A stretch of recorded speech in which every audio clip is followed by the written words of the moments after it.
चलें कि मशहूर psychologist doctor Rangoonwala car accident में जाँ बहक हो गए हैं। ऐनी शाहिदीन बताते हैं कि उनकी गाड़ी टैंकर से टकराने की सूरत में पुल से नीचे गिर गई। डॉक्टर रंगूनवाला और उनका ड्राइवर मौके पर ही जाँ बहक हो गए। टैंकर का ड्राइवर मौके से फरार। मिनिस्ट्री ऑफ हेल्थ ने डॉक्टर रंगूनवाला की नागहानी मौत को नाकाबिले तलाफी नुकसान करार दिया है।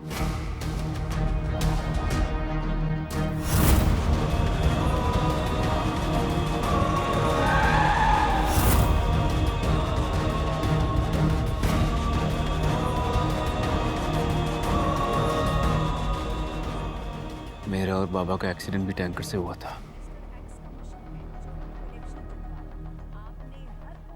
ये रंगून वाला भी टैंकर के थ्रू मारा गया है।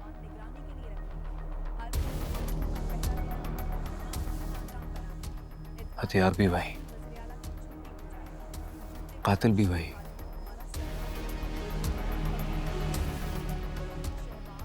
और कातिल की सोर्स भी वही।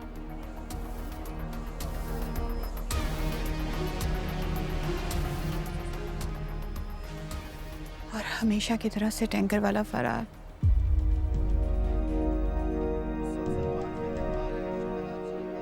कितने दुख की बात है। तुम्हारे चाचा ने अपनी तमाम नाकामियों का बदला हमसे निकाला।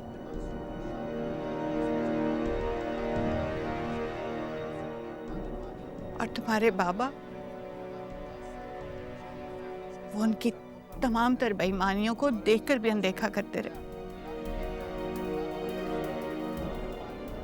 कि मेरा भाई है, मेरा खून है।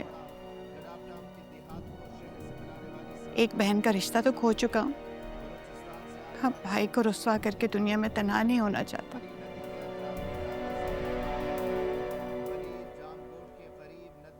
ये नहीं जानते थे कि उनका भाई उनकी जान के बेटे की जान के पीछे पड़ जाएगा। अम्मा, कभी कभी मुझे लगता है जैसे बाबा जानते थे कि मुझे जान से मार डालेगा।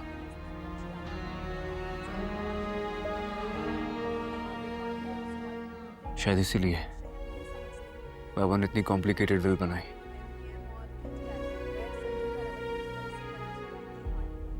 लेकिन अब अल्लाह का करना देखें, ये चाहकर भी मुझे मार नहीं सका। उन्हें पता नहीं था, अंदेशा था। सोचा होगा क्या पता लिहाज कर जाए। भाई का, अपने भतीजे का।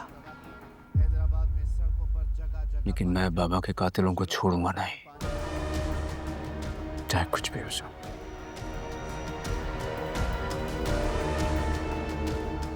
ये किसकी है?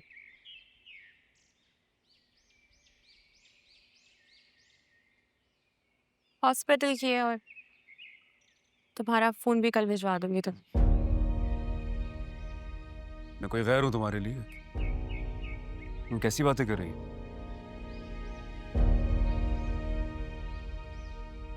इतनी मोहब्बत और अब इतनी अजनबियत।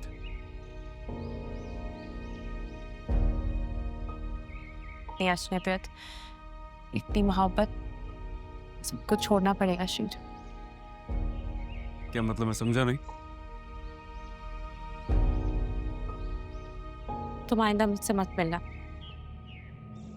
तुम पागल हो गई हो? कैसी बातें कर रही हो?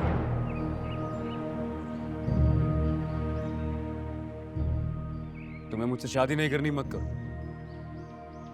बाहर जाना है चली जाओ, कोई काम करना है कर लो, मैं तुम्हें नहीं रोकूंगा।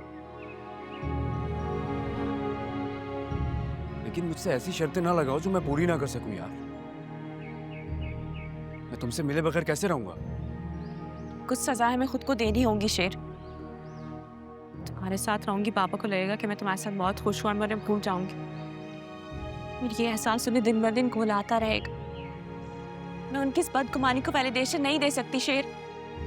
मेरा सर तो पहले ही मेरी ज़मीर की अदालत में झुका हुआ है, और हमारी जुदाई से कम सजा में मेरा सर उठेगा भी नहीं। ना सिर्फ फिर होना तो मेरा हक है।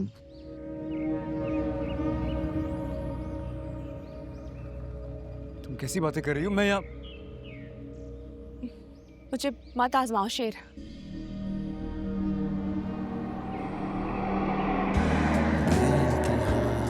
अजर, listen to me. हुई मुझको ये जिंदगी बेवफा, ढूंढ रहा हूँ फिर से वही जो लापता है रास्ता। कोई इत्थे सौखा नहीं है, तू जाए थे मौका नहीं है, धोखा बेलियां नू दईए। जिथे वेखो अपनी पईए, ये कहाँ जा रही है? पता कराना पड़ेगा।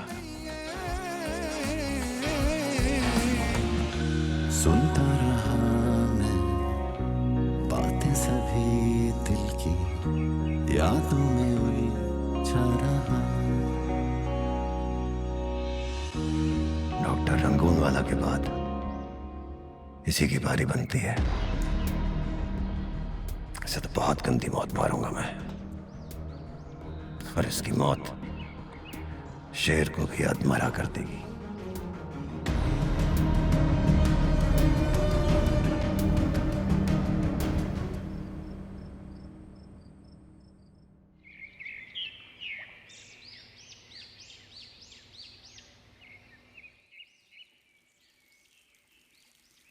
राजदान हीलिंग माइंड हॉस्पिटल मुझे पूरी तरह से सिक्योर चाहिए। जी। वहाँ कौन कौन से डॉक्टर्स हैं, कौन कौन से पेशेंट्स हैं, उन पेशेंट से मिलने वहाँ कौन कौन आता है, कब तक रुकता है, हर एक चीज़ की इंफॉर्मेशन मुझे पूरी तरह चाहिए। एक बात और, फजर जिस हॉस्टल में है वहाँ भी हमारे बंदे होने चाहिए लाजमी। मैं फजर के मामले में कोई रिस्क नहीं लेना चाहता हूँ, और मैं ये भी नहीं चाहता कि ये बात फजर को पता चले। आप समझ रहे हैं ना मैं क्या कह रहा हूँ? जी छोटे रईस, आप बिल्कुल बेफिक्र हो जाएं। फजर बीवी अब मेरी जिम्मेदारी है। बाहर की सिक्योरिटी का बंदोबस्त तो मैं कर लूंगा, अपने कुछ बंदे खड़े कर देंगे, मगर अंदर की सिक्योरिटी का मसला है। जब तक अंदर अमला वफादार ना हो हम कुछ नहीं कर सकते। हमें कुछ अपने बंदे वहां इंजेक्ट करने पड़ेंगे। आप ऐसा करें, ऑफिस में कह दें हीलिंग माइंड हॉस्पिटल में डॉक्टर शकीब होते हैं, उनके साथ मेरी मीटिंग फिक्स कराइए, मैं उनसे मिलना चाहता हूँ। ठीक। एक और बहुत ज़रूरी बात, फजर जिस हॉस्टल में है उसकी इंचार्ज उस पर कड़ी नज़र रखिएगा। मुझे लगता है कि बदर चाचा सबसे पहले उसी को खरीदना चाहेंगे। ठीक है छोटे रईस। आप जा सकते हैं। आप जी छोटे रईस।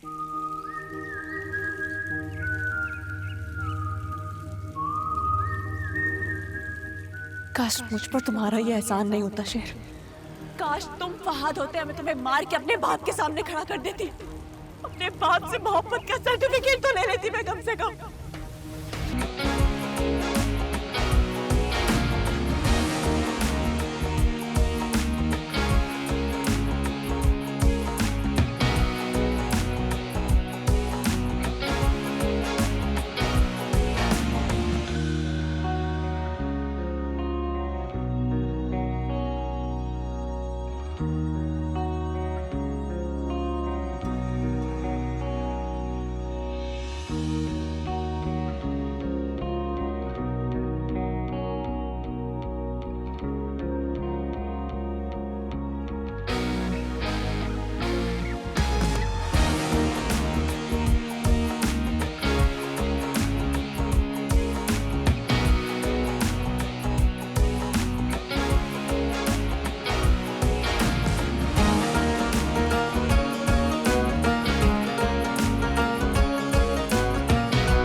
अच्छा सुनो तो।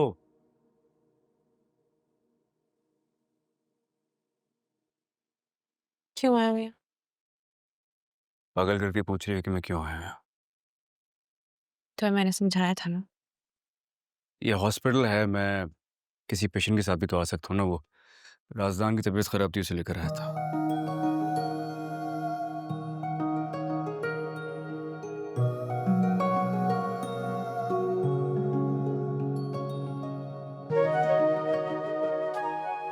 झूठ बोल रहा हो ना? तुम समझ लो ना कि मैं सच कह रहा हूँ। तुम्हारा क्या जाता है? शेर, तुम समझ क्यों नहीं रहे हो? बस थोड़ी देर, कुछ देर तो मैं देखूंगा, फिर चला जाऊंगा, आई प्रॉमिस। अगर तुम जिद करोगी ना तो दोबारा पागल बन के इसी हॉस्पिटल में आ जाऊंगा। याद है ना सब कुछ? पहले ही पागल हूँ। तुम मेरे लिए और मुश्किलें क्यों पैदा कर रहे हो? हाँ, कसम से, तुम्हारे बाबा का कोई भी जानने वाला मुझे दिखाना, मैं खुद चला जाऊंगा यहाँ से। मुझे सांस तो लेने दो। तुम्हें नहीं लगता ना तो सांस नहीं आती मुझे। तुम क्या चाहते हो? मैं यहाँ से भी नौकरी छोड़ दूँ, दर बदर हो जाऊँ, चली जाऊँ यहाँ से भी? अच्छा रिलैक्स, तुम गुस्सा नहीं किया, चला जाता हूँ। कोई प्रॉब्लम हो तो मुझे बताना, अपना ख्याल रखना। शेर, मुझे किसी चीज़ की ज़रूरत नहीं है, यहाँ सब कुछ बहुत अच्छा है, सब बहुत कोऑपरेटिव है मेरे साथ। हाँ बट स्टिल बी केयरफुल।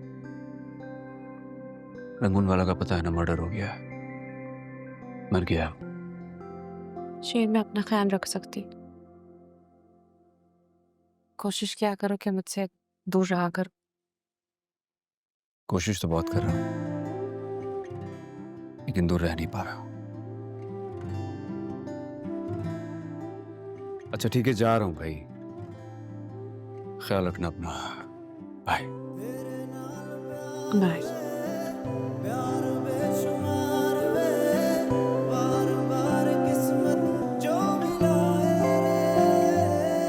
रे, तुझ पे मेरा ही बस हक है, सुबह शाम तेरा जिक्र है। अच्छा जा रहा हूँ, आप क्या देख रहे हैं? चले ना भाई। तेरे इश्क ने मस्त किया, तेरे तेरे इश्क ने मस्त किया, तेरे इश्क ने मस्त किया, तेरे तेरे इश्क ने मस्त किया, तेरे इश्क ने मस्त किया, तेरे तेरे इश्क ने मस्त किया, तेरे इश्क ने मस्त किया, तेरे तेरे इश्क ने मस्त किया। किसकी जुबान की बात हो रही?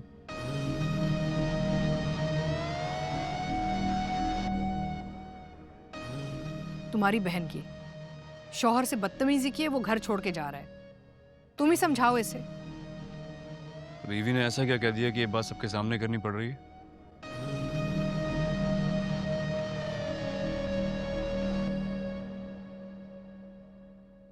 तुमसे बात कर रहा हूं मैं। यार रोज रोज इस तरह की बातें नहीं सुन सकता हूं मैं।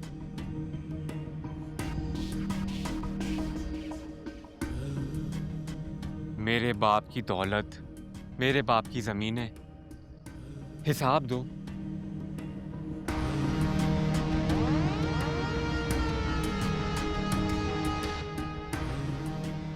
शौहर हूं, मुलाजिम तो नहीं हूं ना। वो सब मुझसे बर्दाश्त नहीं होता है। अब्बा की जो बची कुची जमीनें हैं, हम लोग गुजारा कर लेंगे।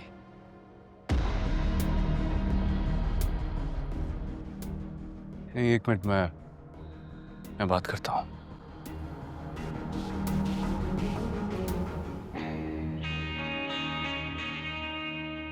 और जाग क्या हो गया तुम्हें? इतने ताने? तुम्हारा हस्बैंड है यार, सही कह रहे हो। कैसे सह पाता होगी ये सारी बातें? और चाचा जान हमारे बड़े हैं। तुम दोनों की शादी इस घर में इसीलिए कराई गई थी ताकि दोनों बहनें घर में रहें, नजरों के सामने रहें। इनसे तुम इस तरह बात नहीं कर सकती हो।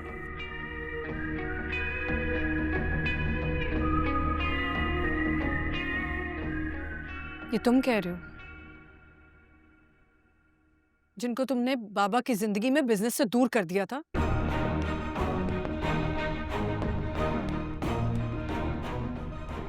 तुमने उन पे एतमाद नहीं किया, तो हम अपनी जमीनों के मामले में उन पे एतमाद क्यों करें? मैं गलत था।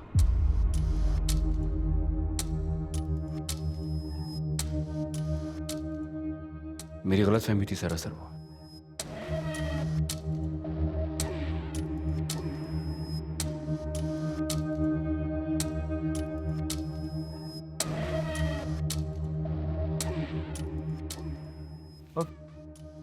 हमारे घर के ही लोग हैं ये। अगर जायदाद में से कुछ ले लेंगे तो क्या हो गया?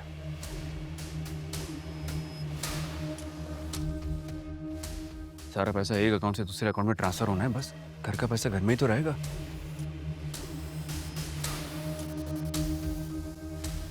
हमारे अपनों ने ही तो इस्तेमाल करना है सब कुछ। अब हमारे चचा के 2 ही बेटे हैं, दोनों हमारे घर के दामाद हैं। हम इस तरह इनसे बात नहीं कर सकते हैं।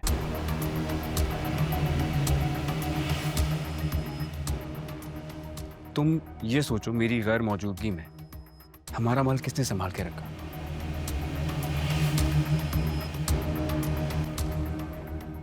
अगर हमारे चचा ना होते, हमारा माल तो कुत्ते खा जाते।